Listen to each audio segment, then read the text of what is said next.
Latvijā ir, es nezinu, cik precīzi 18 vai 20 MVU uz 1000 iedzīvotājiem, kamēr Eiropā ir 50.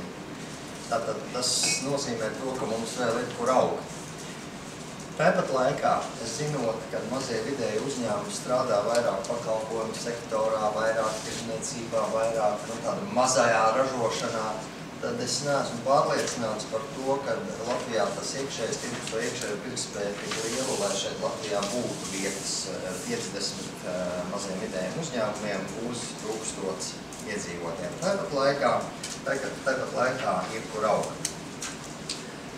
Kur es atļaušos nedaudz nepiekrist Būces kungam par to, ka valstī ir jārūpējās, kāda ir atbalsta mehānismi naudas saņemšanā mazajiem vidējiem uzņēmējiem, kāda kredītu pieejamība mazajiem vidējiem uzņēmējiem.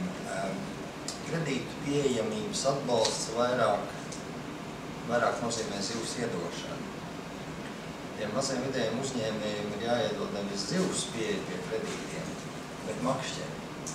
Vēl vairāk maziem vidējiem uzņēmējiem nevajag dot makšķeri. Ne zivu, ne makšķeri. Vajag parādīt, kur kādos ezeros kādas zivs dzīvo, nobruģēt laipus pie ezeriem un pateikt, kas kur atrodas.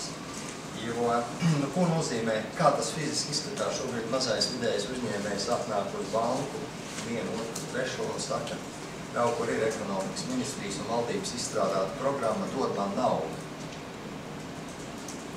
Bet tas, ko gaida naudas devējiem pašam ir nauda. Viņš gaida, pastāst par savu biznesa ideju, ja tas ir frizieru salons. Cik maksā tev krēsls, cik šķēris, kur tev būs tev frizētāji. Kā tu zini, ka tev būs tik daudz klienti, ka tu spējas to apmaksāt? Izrādās, viņš to nezina.